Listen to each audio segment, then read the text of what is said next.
Сәлеметсіздер ме достар? Бүгін біз Зикс деген күшті керемет персонажбен ойнайтын боламыз. Зикс деген персонаж бізде ортаңғы линияда ойнайды. Өткен жол Химердингер деген персонажбен ойнадым. Тура Химердингер секілді персонаж, бірақ умениясы кішкене отличаться етеді. Қазір көретін боламыз жалпы ойын қалай жүретінін. Біздің тиммейттарға келіп кететін болсақ, бізде командада Рамос ойнап жатыр, Яс ойнап жатыр, Кейтлин және Мальфит бізге қарсы ойнап жатқандар. Ари, Пантеон, Ренгар, Варус, Алистар. Негізі жақсы состав екі жақта да. Бізде Рамос көріп тұрғандай топ 100 сервері. Мен Зикс пен магическая комета рунасы арқылы ойнаймын. В принципе, көп мактар магическая комета деген рунамен ойнайды. Дальше по выбору көрсеңдер болады. Сборка бізде топтардың сборкасы. Қазір ойын барысында көресіңдер, қандай закуп істейтінімді, қалай ойнайтынымды. Ең алғашқы, конечно же, усиливающий фолиант сатып аламыз. Бұның ең бірінші умениясын бірінші көтереміз. Ең алғаш бірінші умениясын, одан кейін үшінші умениясын, одан кейін екінші умения и ультасын, төртінші умениясын всегда качать етеміз ол шыққан кезде. Так, сіздерге тағы да бір прикол көрсетейін. Бірінші уменияны бірден башняға жіберсек болады. Башня урон алыртады. Так, мына жерде Ари келіп қалды.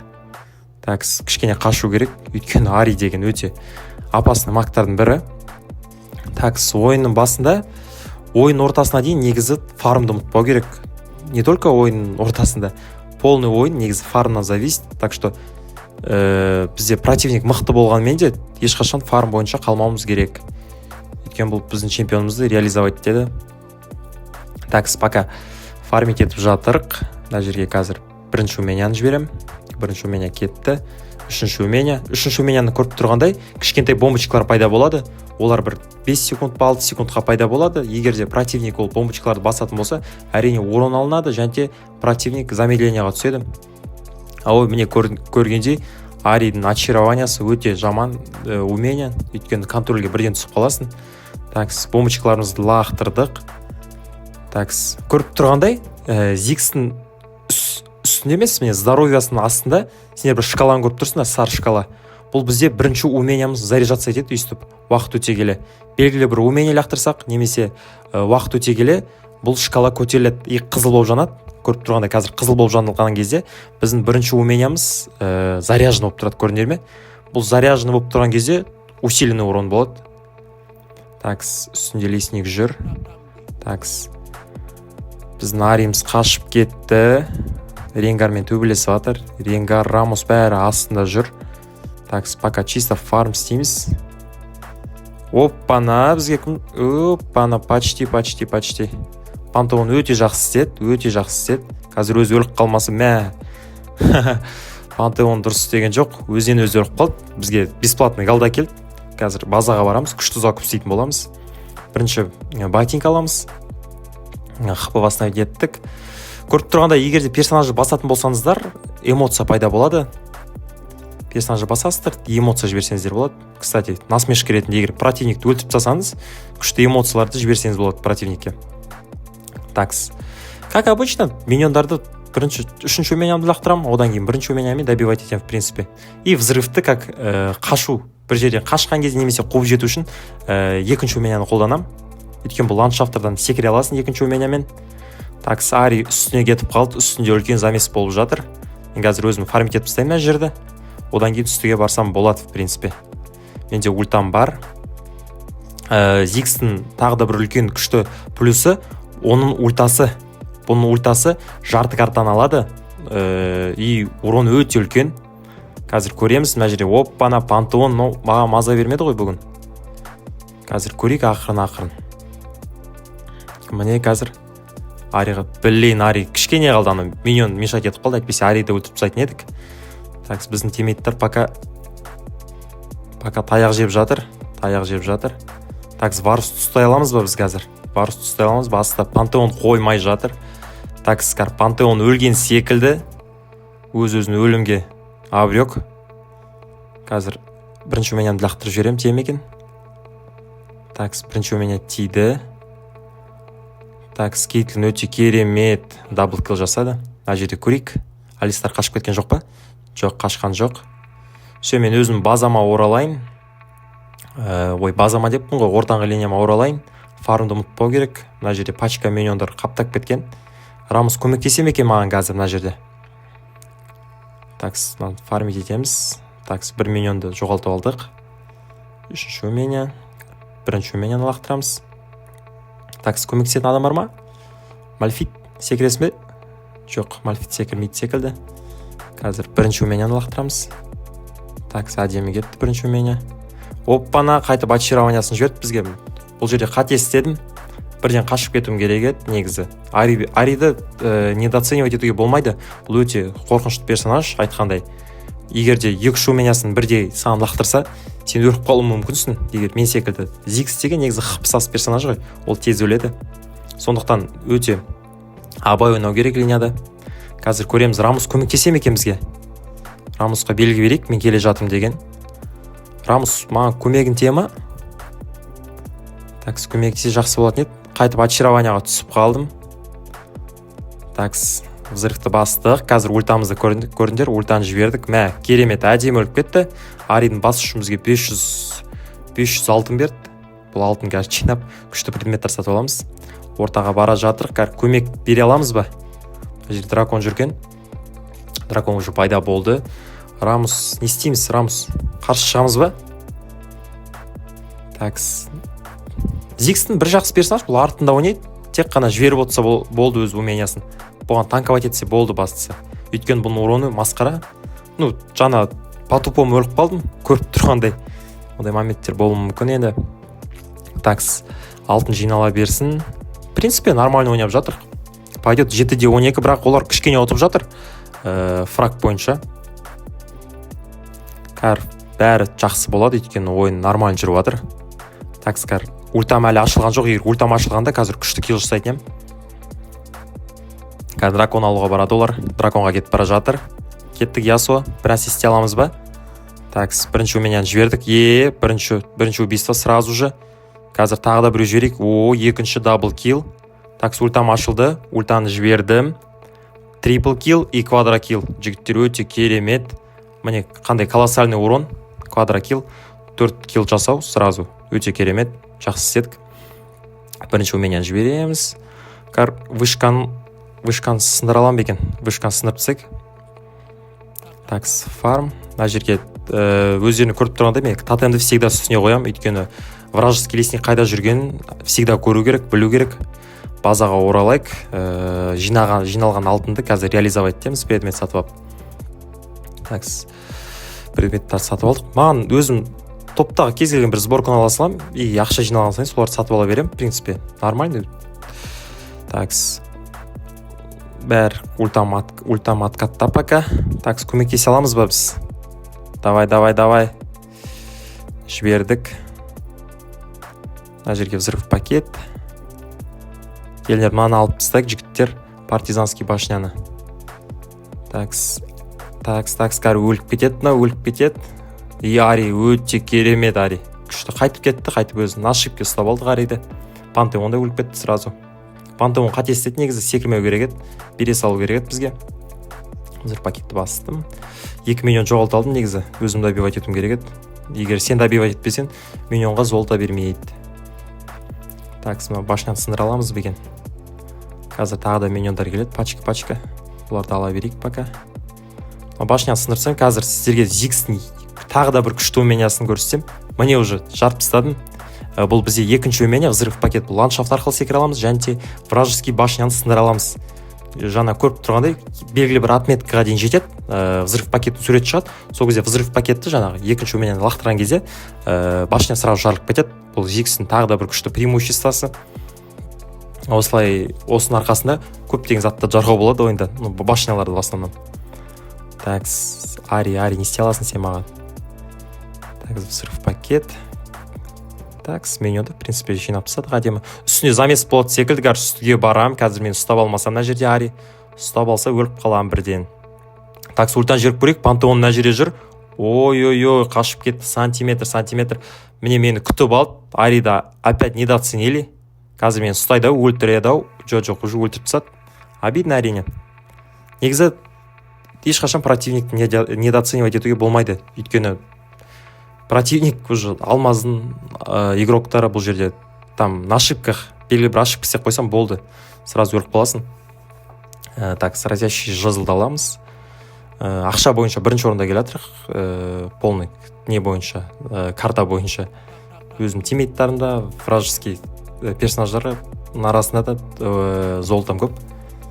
Так, ортаға барамыз. Ясо не істей аласың? Ясо Ренгарды алып тастады, пантеон үстіге кетіп қалды. Мені ультам откатта, егер де ультам ашық болғанда пантеонды өлтіріп тастайтын едік қазір. Так, жібердік. Сол ақырын миньондарды фармиттеміз, в принципе. Пока замес еш нәрсе болған деп жатқан жоқ. Мына жерге бір вражеский өзім тотемімді қоям. Так, өлтіре аламыз ба біреуді? Мен келе жатырмын. Кейтлин бір нәрсе істеу керек бізге. Так, Алистарға бірінші өмені әдемі кетті. Ультаны жібереміз. Мен мына жерден қаша аламын ба екен? Жоқ, блин, қайтып өліп қалдым. Тура жаңа Ари өлтіргенде екінші жерде өлтіріп кетті. Қазір бұл қателік дейінді істемеуге тырысам. Айтып тұрғандай Ари өте жақсы ойнап жатыр. Кейтлин керемет, жақсы килл жасады Кейтлин. Алистардың қыпысы аз мына жерде. Ясо бір нәрсе істейсіңдер ма сендер? Бар сөзін қатыратын оменясын лақтырып тастады. Ренгар да келді, Ренгар жетіп келді, прям Ренгарды біреу сбивать етті біздің командан әдемі. Ренгар өліп кету керек. Жоқ, Ренгар Мальфитті алып кетті өзімен бірге фонтанға. Так, біз шықтық. Қазір барамыз, не істесек болады? В принципе, астыңғы вышканы алсақ та болады. Қазір көрсетемін сендерге взрыв пакет қалай жұмыс істейтінін. Көрдіңдер ме суретті? Осы суретке қазір өзім екінші уменямды лақтырып қалам и жарып жіберемін сразу. Башня сразу жарылып кетеді. Өте күшті умения. Все. Қазір взрыв пакетті лақтырам. Қарайсыңдар өздеріңдер, көрсеңдер болады. Взрыв пакетті жібердік и башня жарылады. Өте керемет. Так, бірінші умения откатқа кетті. Фармит еттік. Қазір ортаға барамыз. Жолда мен Ренгар ұстап алмаса, сол ғой бастысы. Ренгар ұстап алса кішкене қиналып қалам. Так, драконды алып жатыр. Көмектесеміз драконды алуға. Мына жерге жіберейік Ариға. Ой, керемет. Оппаны Ариді сразу өлтіріп тастадық, бірақ Ренгар сразу өлтіріп тастады. Өйткені менде броня жоқ. Ренгар физический урон, критический урон жібереді. Сразу өлтіріп тастайды мені. И мен хпымды аз, өйткені Зикс деген чисто уроны өте мықты, уроны күшті, колоссальный уроны. Бірақ өзінің здоровьесі, сопротивление магия, бронясы өте аз. Так что тез өліп қалады Ренгар секілді убийцаларға қарсы.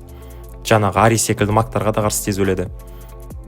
Так, біздің команданы өлтіріп кетті, сындырып кетті, фонтанға жіберді. Рамус не істей алады екен? Рамус еш нәрсе істей алмайды ау ана жерде. Өйткені ана жақта противниктің үш персонажы қарсы шығып жатыр Рамусқа. Кейтлин көмектесе ала ма екен? Жоқ, Кейтлин бір нәрсе істеуі мүмкін қазір. Жоқ, Кейтлин еш нәрсе істеген жоқ. Так, барайық, көрейік қазір. Мүмкін килл жасаймыз. Тотемді қоямыз мына жерге. Лесник қайда жүргенін көру үшін. Пока жібердік. Пока ешкім жоқ. Бомбочкаларымды қойып кетейін.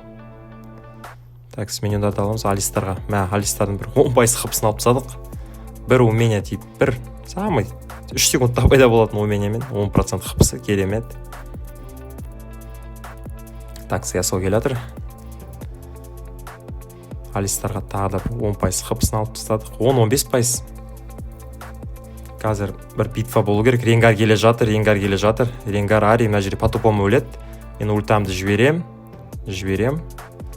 Так, взрыв пакет. Давай, Алистар. Өзім барьерімді басам. Қазір пантеон келеді. Маған секір кетпесе болды бастысы. Жоқ, маған секірген жоқ. Хп алып алайын. Үстіне бір бомбочкамды жіберем. Взрывчатка. Так, Варус. Хпсаз, в принципе, Варус ұстай аламыз ба? Рамус Варус ұстай аламыз ба? Так, Варусқа жібереміз. И Варус бізде өліп кетеді. Өте жақсы. Керемет, тағы да айтайық. Так, не істесек болады енді. Уже шапка сатып аламыз. Шапка Рабадоны. Өте жақсы. Башняны кішкене сындырып көрейік. Жоқ, артқа қайтам, өйткені мына жерде пантеон келе жатыр. Пантеон өлтіріп тастайды ау мені. Мен дұрыс жіберген жоқпын взрыв пакетті. Маған көмектесетін адам бар ма? Пантеон қазір мені өлтіреді. Ренгар келеді қазір еще. Өліп кеттім. Ничего, нормально бәрі. Керемет, 25-28. Хотя біз 3 фраққа ұтылып жатырық вражеский командадан. Бірақ ойында бізде тотальный контроль секілді. Өйткені объектілерді алып жатырық. Вышканы да сындырып жатырық, в принципе. Мальфит давай. Жоқ, Мальфит түк істей алмайды. Мальфит мына жерде өліп кетеді. Рамус не істей алады? Рамус та бұл жерде түк істей алмайды. Картекке өледі. Лучше қайтқан дұрыс секілді Рамусқа. Бірақ бізде Рамуста тормоз деген жоқ секілді. Бұл да чисто газ. Өлтіріп тастайды Рамусты. Все, Рамус өліп кетті. Рамус өлді. Анда Варус деген персонаждың хпсы өте аз. Қазір ультамды басып қалайын. Тие ме екен, өле ме екен біреу? Жоқ, қашып кетті бәрі. Алистардың хпсы аз. Оны Кейтлин өлтіріп тастады. Өте керемет. Күшті. Маған ол үшін 100 галда берді. Көмектескен үшін. Мына жердегі миньондарды сындырып тастаймыз. Куста ешкім жоқ. Мына жерге өзім тотемді қоям. Қазір жарып көрейінші мына жерде. Бола ма екен? Жоқ, әлі сурет шыққан жоқ. Ана жерде өзінің знак шығады. Мені өлтіріп тастайды. Қаша алмай қалдым. Дұрыс істеген жоқпын. Негізі сақ ойнау керек бұл ойында. Өйткені ортаңғы ойынға келген кезде кішкене айтқандай, манағы айтқандай, кішкене ашып жіберсең, сені вражеский команда 3-4 персонаж болсын, 2 персонаж болсын, ұстап алса сразу өліп кетесің. Так что тиммейттардың қасында жүру керек. Бізде көріп тұрғанда үлкен қателік. Біздің тиммейттер әркім әр жерде жүр. Мен мидта қайтыс болып кеттім. Үстінде Кейтлин қайтыс болып кетті. Бұл дұрыс емес. Негізі бірге жүруіміз керек. Ойын жақсы шығу үшін.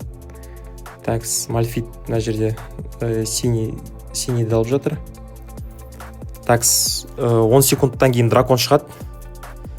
Сол жерге бару керек бізге. Драконды алу керек бұл драконды.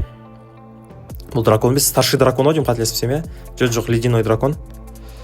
13-ші левел, 9-да 7. Нормально, в принципе. Қазір мен келе жатырмын, мына жерге ультамды жіберем. Ульта жібердік, хп өте әдемі алды. Взрыв пакет, бәрін жібере береміз. Не бар қолда, бәрін жібереміз.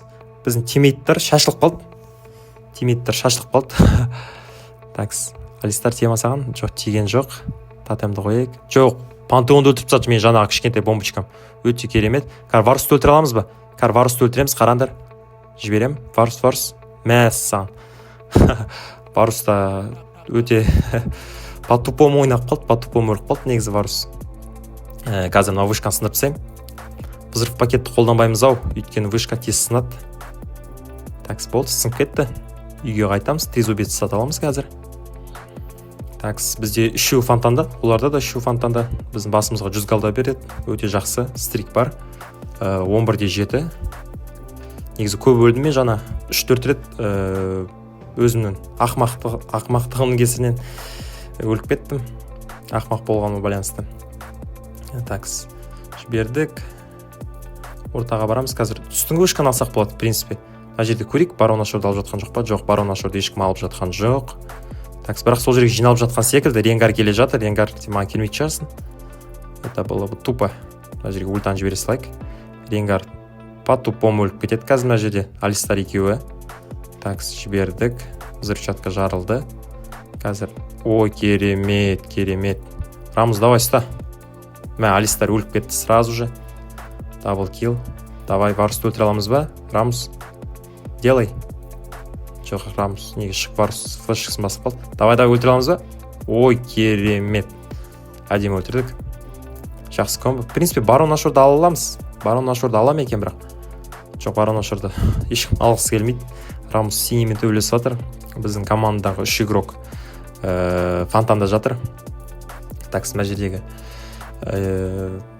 миньондарды фармить етіп тастаймыз. Старший дракон пайда болады. Старший драконды алу керек бізге. Старший драконды алсақ, в принципе, ойынды бітіре аламыз. Өйткені бізде үлкен преимущество пайда болып жатыр. Хотя враг 39 килл жасап тастаған, біз бар болғаны 35. Преимущество негізі оларда. Бірақ тимфайттарда біз ұтып жатырық. Бастық. Қазір келу керек, бәрі жиналу керек. Рамус келе жатыр. Мына жерге ультаны жіберем, Рамус тұстайды бұлар.